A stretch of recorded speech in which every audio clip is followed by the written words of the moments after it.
say goodbye, we can't know if this is the last time we will ever see. You should never greet someone casually or say goodbye to someone casually. And that lesson came from that experience. Every moment was so rich.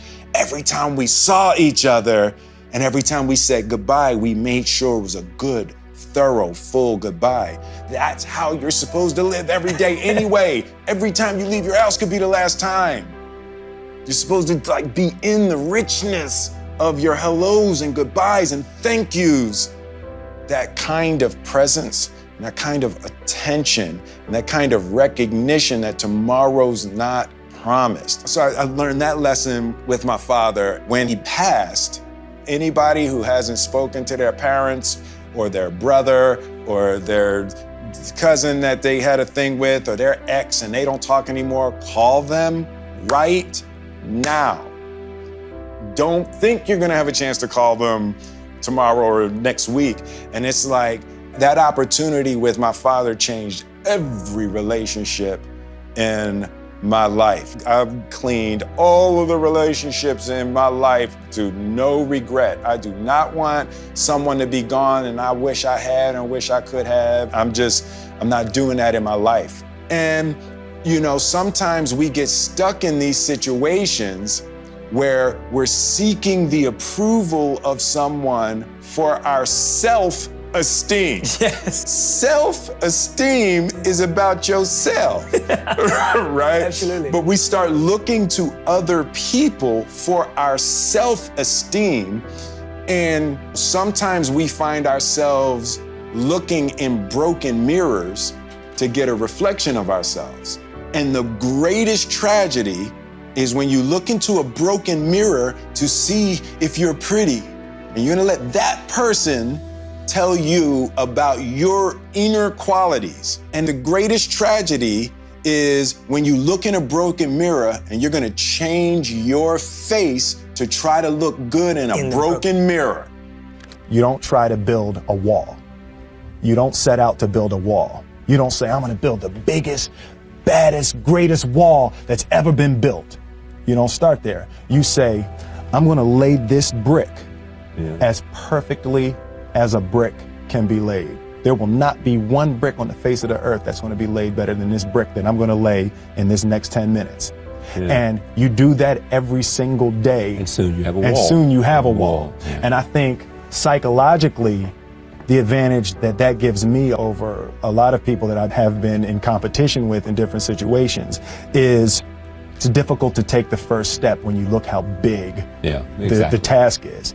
The task is never huge to me. It's always one brick. Me too. I realized that to have the level of success that I want to have, it's difficult to spread it out and do multiple things. In order to be world class, and I've made a decision, I want to be world class. It takes such a desperate, obsessive focus to excel on the level that I want to make movies. I'm realizing that in order to move people in that way, in order to touch people in that way, you really got to focus with all of your fiber and all of your heart and all of your creativity. And so that's where I am with making films right now. There was a real period in my life that I had to struggle with, we can win or I can be nice. Pick one. And different people pick different things. Right. For the type of material world climbing that I did for a big chunk of my life, it was military minded. We're gonna get that flag to the top of that hill and you are gonna help or you're not gonna be here, right? So that's one mindset. And then after I got the flag to the hill a couple of times and kept getting the flag to the hill and realized that you don't feel good and you've scorched earth around you and nobody's really happy. And then I started to have to question that mindset. I had equated winning with happiness, right? It's like, we're winning, what is y'all problem? There's actually no reason to be scared. It only just ruins your day. You don't have to jump. And then in that moment, all of a sudden, where you should be terrified is the most blissful experience of your life. And God placed the best things in life on the other side of terror. On the other side of your maximum fear are all of the best things in life, you know? At the center of bringing any dream into fruition is self-discipline. You know, something as simple as food and eating. It's not about your body as much as it is about your mind. It's getting command of your mind to be able to choose actions that are in your own best interest. Every day we are choosing that's not in our own best interest, right? So if the world is attacking you and the world wants to fight you and the world's trying to hold you down, so you're gonna kick yourself in the balls? So you're gonna stop yourself from getting what you dream.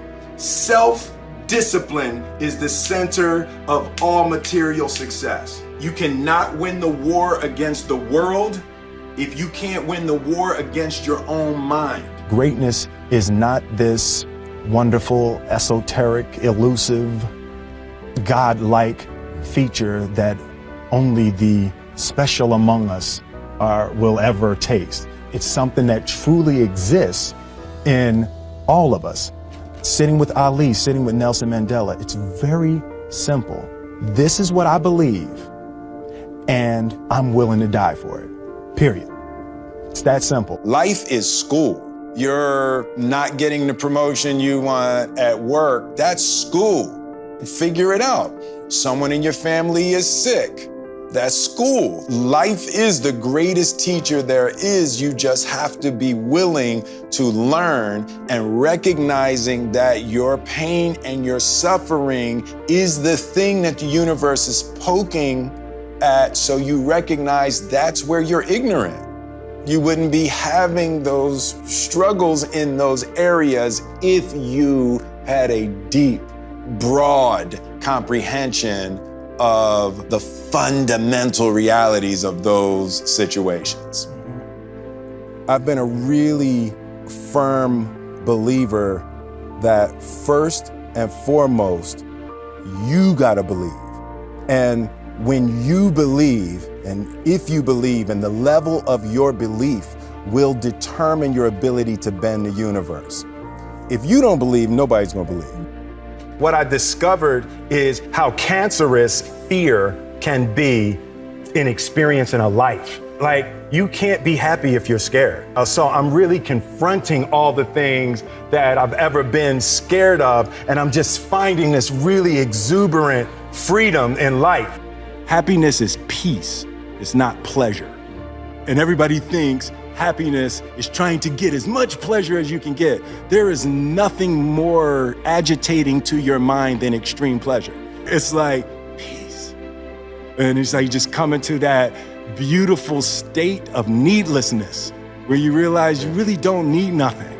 Failure is a massive part of being able to be successful. You have to get comfortable with failure. You have to actually seek failure. Failure is where all of the lessons are. You know, when you go to the gym and you work out, you're actually seeking failure. You want to take your muscles to the point where you get to failure, because that's where the adaptation is. That's where growth is. Successful people fail a lot. They fail a whole lot more than they succeed, but they extract the lessons from the failure, and they use that energy and they use the wisdom to come around to the next phase of success. You gotta take a shot. You have to live at the edge of your capabilities. You gotta live where you're almost certain you're gonna fail. That's the reason for practice. Practice is controlled failure. You're getting to your limit, getting to your limit, getting to your limit. You can't lift that. You can't do that. Until you get to the point that all of a sudden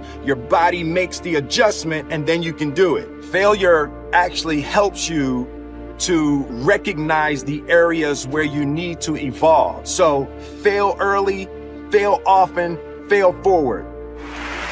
As a child, my parents always told me you could be whatever you want to be. You could do whatever you want to do.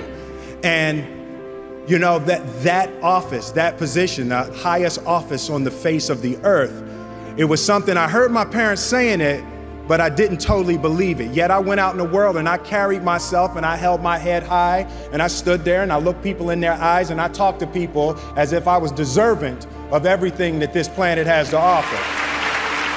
So I really want to say to children out there and to people who are watching, Confucius said one time, he who says he can and he who says he can't are both usually right. And I want you to keep in your heart, just know that you can. Know that you can.